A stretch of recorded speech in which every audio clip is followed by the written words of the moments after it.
Assalamualaikum warahmatullahi wabarakatuh. Sahabat konsep kehidupan channel di mana saja berada, berjumpa kembali, sehat walafiat tentunya, dan mudah-mudahan senantiasa kita selalu dalam lindungan Allah Subhanahu wa Ta'ala. Amin ya Rabbal Alamin. Sahabat dan saudara-saudaraku, pada kesempatan ini saya akan menyampaikan sesuatu informasi yang sangat menarik, ya, sangat penting ini, ya, harus diketahui, yaitu tentang narasi sesatnya Rizik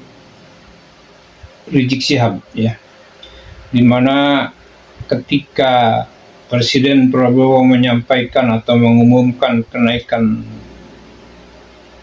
pajak atau PPN 12%, Rizik Syihab langsung mengomentarinya dengan narasi-narasi yang sesat. Untuk itu, kepada masyarakat, saudara-saudaraku, hendaknya kita lebih jelas mempelajari tentang kenaikan PPN 12%, bahwa kenaikan pajak 12% itu bagi barang-barang mewah yang tidak berpengaruh kepada si miskin, ya, pada kita. Jadi pemerintah pun sudah menimbang-nimbang, ya, sudah memperhitungkan, nah bahkan sudah merinci sedemikian rupa, bahkan sudah banyak yang akan dikembalikan kepada masyarakat. Nah, untuk apa? Jadi pajak dinaikkan dari barang-barang mewah agar pemerintah bisa mengembalikan kepada, memberi bantuan kepada yang membutuhkan, kaum miskin, ya, yaitu dengan BBM, energi, ya, kemudian juga bantuan-bantuan lainnya termasuk makan gratis, ya, kemudian untuk listrik dan sebagainya, ya. Dan itu nanti akan dirasakan manfaatnya. Nah, kalau Rizik itu menyikapinya sebelum jelas sudah dikomentari, ya, akhirnya jadi ngawur, ya. Akhirnya ngawur dan menyesatkan, seharusnya ditangkap oleh pemerintah, ya, diamankan, sebab Rizik ini memang narasinya udah narasi yang provokator, mengadu umat, ya, mengusik-ngusik manusia, mengusik-ngusik rakyat untuk melawan kepada pemerintah, ya. Yang sebenarnya pemerintah sudah berusaha untuk membantu, ya, untuk melindungi dan untuk mengayomi kaum miskin, ya, termasuk kita semuanya. Dan untuk itu, kepada sahabat-sahabat dan saudara-saudara, mari kita sikapi apa yang ada di media itu secara cermat, dan jangan asal makan mentah kayak Rizik Syihab yang nafsu, ya, belum jelas sudah dibahas, ya, akhirnya menyesatkan. Harusnya oleh pemerintah ditangkap, ya, diamankan, sebab narasi-narasi Rizik Syihab ini narasi-narasi yang terus-terus mengusut agar kita sebagai masyarakat melawan kepada pemerintah. Memang itu adalah misinya Rizik Syihab, untuk membuat khilafah, ya, daulah Islamiyah, ya. Rizik Syihab ini tidak akan pernah berhenti semangatnya untuk membuat Indonesia ini menjadi daulah Islamiyah, negara Islam, ya. Apapun permasalahannya, apalagi sekarang sudah terdengar dibantu oleh Jerman, oleh Amerika, ya. Jadi dia mengorok pundi-pundi uang dari luar, ya, bantuan-bantuan, mencari pendana, ya. Ya, sebagaimana sudah dijelaskan pada beberapa session, ya, Munarman pada sesi yang lalu sudah saya suguhkan, ya, sudah saya sajikan bagaimana bentuk upayanya Rizik Syihab menurut Munarman, ya. Dan Rizik Syihab sendiri sudah menjalankan ini, ya, Daulah Islamiyah ini berdasarkan misinya, ya. Visi dan misinya Rizik Syihab itu memang untuk membuat negara Indonesia ini menjadi negara khilafah, ya. Ya, sebagaimana mereka berkaca kepada Iran, ya. Mungkin dibantu oleh Iran, ya. Dibantu dananya oleh Iran atau oleh Jerman, ya. Jadi memang ada pendana dari luar yang jatuh ke tangan Rizik Syihab ini. Baik sahabat dan saudara-saudara, bagaimana narasi-narasi provokasinya Rizik Syihab dalam menyikapi atau dalam mengantisipasi kenaikan pajak PPN 12% ini. Jadi kita simak bagaimana keterangan dari Rizik Syihab, ya. Dan jangan terpancing. Saya kira kita masyarakat warga negara Indonesia yang cerdas, yang bisa menyikapi permasalahan dengan bijak. Baik sahabat, yuk kita simak perihal berikut ini. Berani katakan di sini, hei orang miskin, hei orang melarat, tidak usah bayar pajak karena pemerintah haram mengambil pajak dari orang-orang miskin dan melarat, saudara. Tidak perlu bayar pajak lagi ke negara. Kenapa? Satu tambang saja sudah cukup untuk menghidupi bangsa Indonesia. Kalau tak mau bayar pajak, ya jangan lewat di jalan raya. Bila perlu pulang saja ke Yaman. Begitulah setir dari orang-orang yang jengkel dengan pernyataan HRS yang dinilai menyesatkan masyarakat. Walau Presiden Prabowo telah memberikan penjelasan secara detail tentang kenaikan pajak 11% menjadi 12%. Kenaikan tarif PPN dari 11% menjadi 12% hanya dikenakan terhadap barang dan jasa mewah. Barang dan jasa tertentu yang selama ini sudah terkena PPN barang mewah yang dikonsumsi oleh golongan masyarakat berada, masyarakat mampu. Biadab, kurang ajar. Jadi artinya pejabat di Indonesia lagi disuapin sama rakyat, saudara. Jadi Anda nih semua di sini nih, saudara, yang kalau beli baju kena PPN, masuk ke Indomaret, masuk ke Alfamaret kena PPN, makan di restoran kena PPN, Anda beli piki, Anda beli sendal, saudara, semua kena PPN, saudara. Jadi uang PPN Anda yang diambil tersebut semuanya buat ngempanin para koruptor, buat ngempanin tikus-tikus negara, saudara. Jadi artinya, saudara, artinya di Indonesia ini saat ini sedang terjadi orang-orang kaya hasil korupsi sedang disuapi oleh rakyat-rakyat miskin, saudara. Biadab tidak? Biadab tidak? Jadi negara tidak memungut pajak yang lebih besar, yang 265 triliun itu nggak dipungut oleh negara. Kenapa? Itu langsung efeknya terhadap kehidupan sehari-hari masyarakat. Kalau beli beras, beli daging, beli sayur, beli ikan, beli garam, itu langsung dikenakan PPN, langsung berakibat terhadap kehidupan sehari-hari masyarakat. Itu sama pemerintah dibebaskan. Bukannya PPN 10%, nggak ada PPN sama masyarakat. Mungkin di Indonesia ini yang dikembalikan langsung ke masyarakat itu jumlahnya sangat besar. Yang dikembalikan langsung nih, dalam bentuk bantuan sosial, subsidi BBM, subsidi listrik, ya kan? Itu mungkin di atas 500 triliun dikembalikan ke masyarakat. Pemerintah mengalokasikan 17 triliun untuk perbaikan sekolah-sekolah. Itu kan dikembalikan buat masyarakat juga. Yang sekolah di sana siapa? Kan masyarakat. Menurut saya jangan sampai menebar kebohongan, menebar kebencian hanya untuk memuaskan ego, hanya untuk memuaskan unek-unek Anda untuk hari itu marah-marah sama pemerintah. Pemerintah kita mengembalikan dengan sangat banyak dan langsung ke masyarakat. Itu di luar yang dalam bentuk pembangunan loh.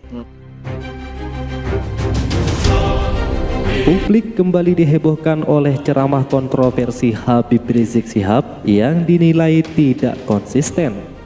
Sebab beberapa waktu lalu, Habib Rizik Syihab sempat menyatakan sikap mendukung pemerintahan Prabowo.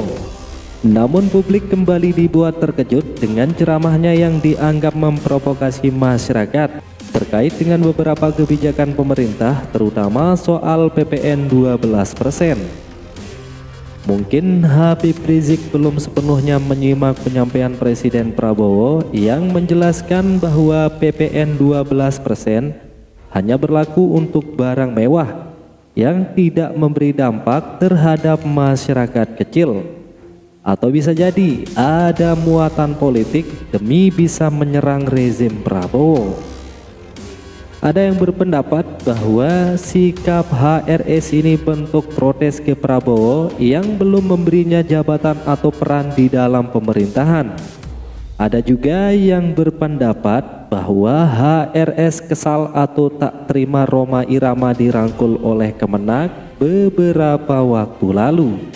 Sedangkan kita ketahui bersama, hubungan Rhoma Irama dengan Habib Rizik tidak sedang baik-baik saja gara-gara persoalan nasab belakangan ini.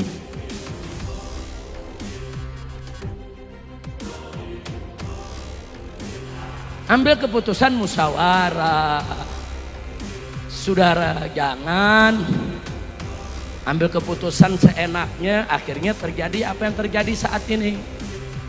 Kita lihat soal pajak rame sampai sekarang nggak selesai. Ada urusan apa dengan pajak, saudara? Saudara, 82% APBN negara Indonesia itu didapat dari pajak. Kok bisa 82%? Gila betul. Kan kita punya tambang. Tambang kita banyak, ada timah, ada nikel, ada batu bara, ada emas, ada minyak sawit, ada minyak, saudara, minyak bumi dan segala macam. Kemana itu semuanya?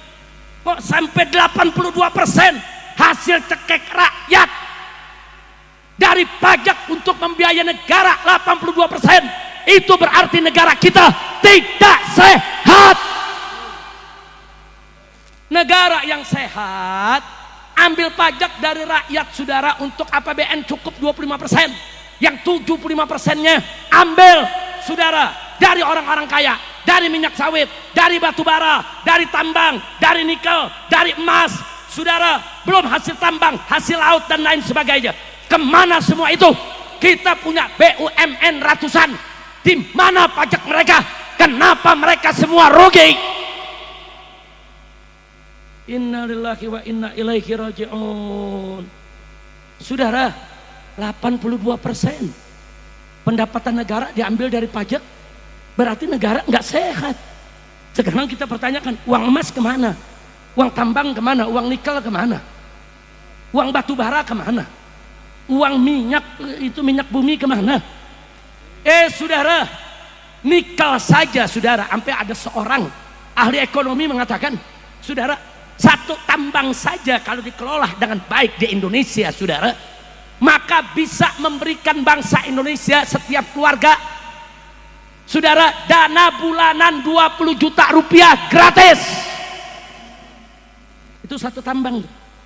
Ini tambang kita banyak kemana? Saya lihat, saya buka, saya punya data, saudara. Saya punya data, saudara. Saya tunjukkan sebentar. Saya tunjukkan di sini. Kita lihat datanya, saudara. Supaya kita tidak dibodohi terus. Nah, mari kita lihat, saudara. Data yang ada di sini, saudara, ini sumbernya dari BPS, Badan Pusat Statistik Nasional, tahun 2024. Di sini disebutkan dana dari SDA, sumber daya alam kita, dari semua tuh gabungan tuh, batu bara, nikel, minyak, saudara, semua yang sedemikian banyak, itu hanya 7,4%, yang jumlahnya kurang lebih 207 triliun. Saudara, ini 207 triliun. Kemarin yang korupsi timah 271 triliun. Padahal untuk APBN-nya cuma 207 triliun. Tapi korupsi baru satu tambang saja sudah 271 triliun. Biadab, kurang ajar. Kemudian ditambah lagi saudara, dari BUMN cuma 3%, cuma 85 triliun. Kemana perkebunan kita? Kemana perairan kita? Kemana BUMN penerbangan, kelautan, saudara, perlayaran? Kemana itu duit semua? Kemudian dari badan layanan umum, saudara, cuma 3% juga. Begitu juga dari bukan pajak cuma 4%. Tapi dari pajak ke rakyat 82,4%. Totalnya yang diambil dari pajak 2.309,9 triliun. Jadi artinya pejabat di Indonesia lagi disuapin sama rakyat, saudara. Jadi Anda nih semua di sini nih, saudara, yang kalau beli baju kena PPN, masuk ke Indomaret, masuk ke Alfamaret kena PPN, makan di restoran kena PPN, Anda beli piki, Anda beli sendal, saudara, semua kena PPN, saudara. Jadi uang PPN Anda yang diambil tersebut semuanya buat ngempanin para koruptor, buat ngempanin tikus-tikus negara, saudara. Jadi artinya, saudara, artinya di Indonesia ini saat ini sedang terjadi orang-orang kaya hasil korupsi sedang disuapi oleh rakyat miskin, saudara. Biadab tidak? Biadab tidak? Jika Habib Rizik terus-terusan bersikap seperti ini, bukan tidak mungkin dalam waktu dekat HRS akan kembali diperlakukan seperti di era rezim Jokowi yang menyulitkannya, bahkan EPI dibubarkan. Ada satu seruan himbauan yang saya mau sampaikan. Ini kan sekarang lagi ribut nih soal PPN 12%, PPN 12%, ya. Ada yang bilang begini, Habib naiknya cuma 1%, kok ribut sih? Dari 11% ke 12%, kan cuma 1%, siapa bilang? Naik dari 11% ke 12% itu namanya naik 9,09%. Bukan naik 1%. Semula 11%, sekarang 12%, berarti naik 1 dari 11. 1 dari 11 itu, saudara, kalau dikasihkan prosentase itu 9% lebih. Jadi kenaikan pajaknya itu 9%. Jangankan rakyat kecil, orang kaya aja teriak. Nah, ini kita minta PPN 12% ini bukan hanya dibatalkan kembali 11%, tapi turunkan jadi 5 atau 6% saja, betul? Takbir! Kan kita lagi musyawarah nih, ini musyawarah rakyat nih, ini musyawarah bukan nih? Saya mau tanya, setuju gak? Setuju gak? Mana nih panitia rekam nih, masyarakat di sini setuju semua, rekam nih, ribuan setuju. Besok rekamannya kita bawa ke DPR, besok rekamannya kita kirim ke istana, betul? Berdasarkan hasil musyawarah puncak berzikir yang dihadiri oleh puluhan ribu umat Islam, yang terdiri dari habaib dan para kiai, para ajangan, para ulama, para santri, begitu juga kaum bapak, kaum ibu, para pemuda, para pemudi, sudah disepakati bahwa PPN harus diturunkan menjadi 5% saja. Itu pun hanya diberlakukan kepada orang kaya saja, yang miskin nggak wajib bayar pajak. Setuju? Setuju? Takbir! Keputusan diambil. Enak kan musyawarah? Assalamualaikum warahmatullahi wabarakatuh. Habib Hanif langsung ketuk botol. Channel di mana saja berada. Kira-kira paham nggak? Bukan, jangan nanti kalau saya sampaikan Habib Rizik maunya sendiri. Nggak ada rakyat bicara begitu. Nggak ada kiai yang begitu. Tunjukin filmnya. Sahabat dan tonton, betul. Lu masih nggak percaya? Bledok sih. Saya akan menyampaikan. Dia belum tahu kalau orang Jawa Barat marah, betul? Hah? Kira-kira jelas gak? Setuju? Jadi bukan 1% naiknya, bukan. naiknya 9%. Bahkan Rizik- kita bukan minta diturunin. Rizik Syihab. Bukan, oh mahasiswa turun minta 12 dibatalin, tetap 11. ketika Enggak. Presiden Kita minta Prabowo turunin sampai menyampaikan 5%. atau mengumumkan Dan itu pun hanya harus diberlakukan bagi orang kaya saja, hanya untuk barang mewah saja, bukan kebutuhan pokok masyarakat luas. Betul. Takbir. Sampai di sini jelas. Jelas. Makanya saya berani katakan di sini, hei orang miskin, hei orang melarat, hendaknya kita lebih tidak jelas usah bayar pajak. mempelajari. Karena pemerintah haram mengambil pajak dari orang-orang miskin dan melarat, saudara. 12% itu Allah mewajibkan zakat bagi hanya kepada orang barang-barang kaya, mewah saudara. yang tidak Itu pun berpengaruh cuma 2,5%. Ini saudara si baru miskin mimpin negara, pada kita. mau bikin pajak 12% Jadi, untuk semua orang, pemerintah yang pun kaya, sudah yang miskin, menimbang. semua kena.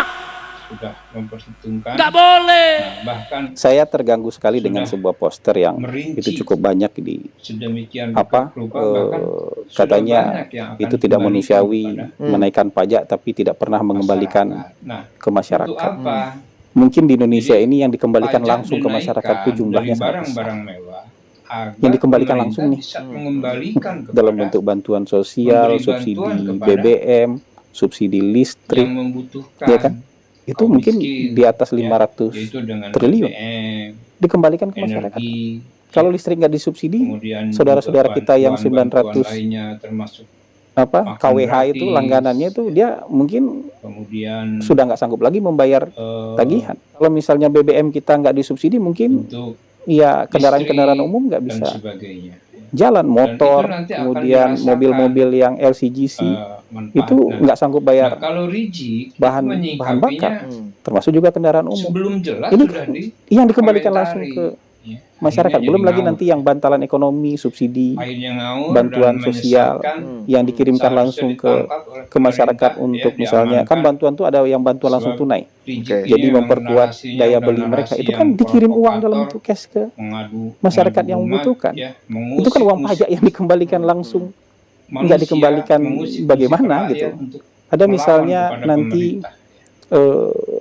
kan pelayanan dari pemerintah itu makin besar yang harus diberikan kepada masyarakat.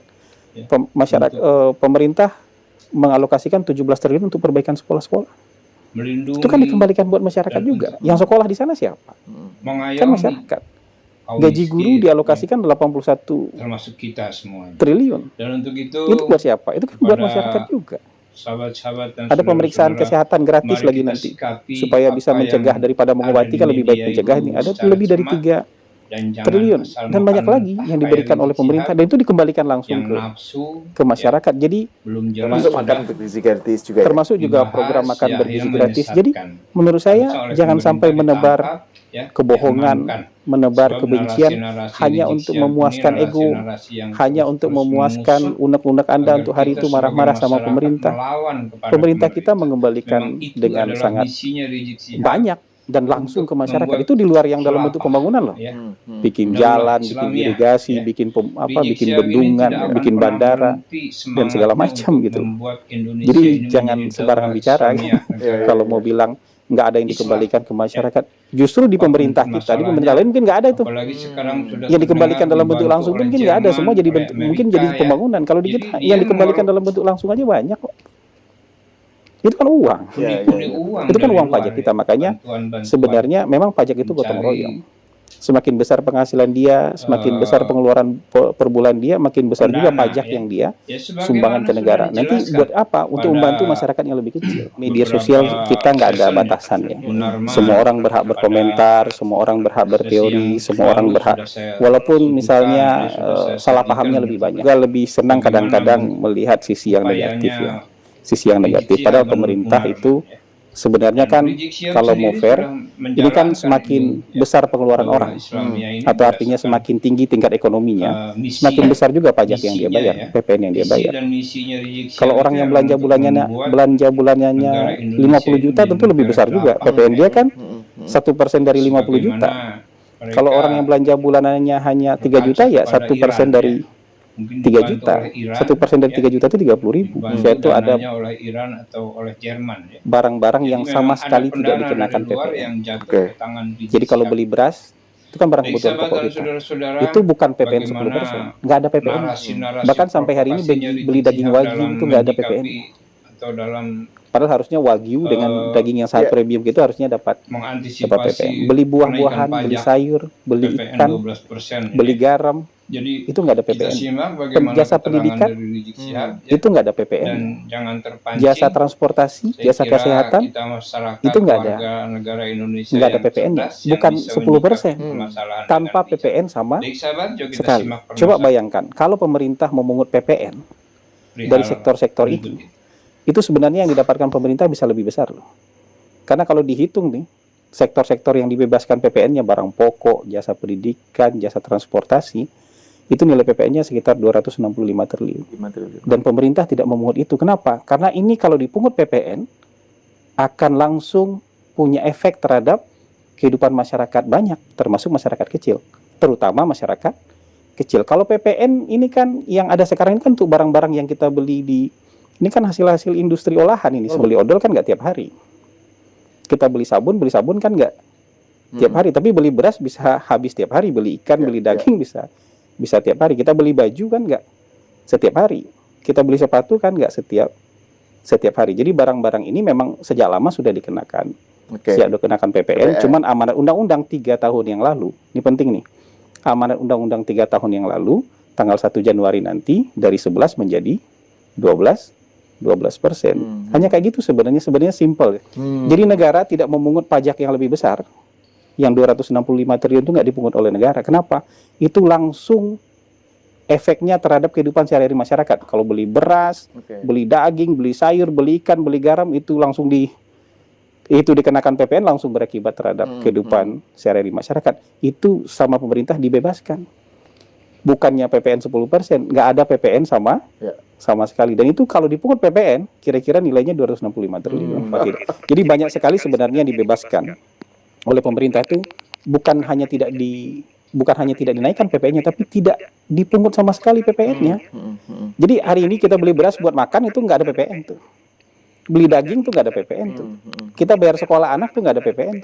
Pemerintah haram memungut pajak dari rakyat, pajak apapun, selama korupsi tidak dibasmi, selama koruptor tidak ditangkap, selama pembiayaan negara boros di mana-mana, selama tidak jelas pengeluarannya, selama tidak ada pertanggungjawabannya. Betul? Takbir. Haram ambil pajak dari rakyat, saudara. Haram. Apalagi dari rakyat miskin yang melarat, yang nyari kerja susah, yang makan susah. Haram kau ambil pajak dari mereka. Biar semua ngelihat, kita kirim nanti saudara lewat medsos di mana-mana, bahwa masyarakat di mana-mana tempat setuju saudara bahwa pemerintah haram pungut pajak dari rakyat selama korupsi tidak dibasmi, koruptor tidak ditangkapi. Betul? Betul. Selama ada pemborosan di mana-mana, selama laporan keuangan tidak jelas. Betul? Takbir. Ketok botol lagi Hani. Alhamdulillah. Udah segitu aja ya. Ini ceramah perdana saya nih, diri-diri lagi. Udah 3 bulan gak ceramah begini saudara. Itu, tapi di sini kita lihat panitianya galak-galak. Nah, makanya saya bisa datang akhirnya. Tanya saudara, kalau kas negaranya dikelola dengan baik, koruptor ditangkap, korupsi dibasmi, kemudian tidak terjadi pemborosan kas negara, semua ada pertanggungjawaban jelas, bagus tidak? Kalau sudah bagus begitu baru boleh. Kalau masih kurang ambil pajak dari rakyat. Kalau nggak kurang perlu ambil pajak dari rakyat, nggak perlu. Bahkan kalau perlu saudara kasih dana ke masyarakat. Itulah dulu yang disebut subsidi BBM, subsidi nelayan, subsidi perkebunan, subsidi pertanian. Dulu semua ada subsidi, tidak perlu bayar pajak lagi ke negara. Kenapa? 1 tambang saja sudah cukup untuk menghidupi bangsa Indonesia. saudara, pesantren dibantu, madrasah dibantu, majelis taklim dibantu, saudara. Kenapa? Karena ada kelebihan, surplus, saudara. Nggak perlu pajak dari rakyat. Kalau tambang emas, nikel, batu bara, saudara, semuanya dikelola dengan baik, saudara, rakyat tidak takbir. Sallu ala nabi. Nah, kira-kira saya sampaikan jelas tidak? Paham? Habib Bahar, ini musyawarah akbar, ini musyawarah asyura kubro untuk memutuskan rakyat bayar pajak apa jangan. Nah, ternyata keputusannya tadi, pemerintah haram ngambil pajak dari rakyat selama korupsi tidak dibasmi, selama koruptor tidak ditangkap, selama duit negara diborosi. Saudara, jangan dong. Nah, kalau korupsinya udah dibasmi, koruptornya udah ditangkap, negara semua udah baik, pengelolaan keuangan, masih kurang buat pembangunan, silakan ambil pajak dari rakyat. Wajib kita rakyat bayar pajak. Jelas tidak? Saya mau tanya sekarang, jadi kalau korupsi masih banyak, koruptor tidak ditangkap, negara masih boros, saudara, apa boleh pemerintah ngambil pajak dari rakyat? Boleh tidak? Boleh tidak? Halal atau haram? Tapi kalau pengelolaan keuangan negara sudah bagus, saudara, koruptor ditangkap, korupsi dibasmi, kemudian nggak sampai di situ, tidak ada pemborosan, semua pertanggungjawabannya benar, negara masih kurang. Kalau begitu rakyat wajib tidak bayar pajak, siap bantu pemerintah, siap bayar pajak, betul. Tapi kalau hasil negara semua sudah bagus, dikelola baik, saya yakin rakyat nggak perlu bayar pajak lagi kepada pemerintah, karena negara ini akan kaya, bahkan negara akan bagi subsidi kemana-mana, insya. Nah, jadi negara bangkrut bukan karena subsidi, bukan karena korupsi.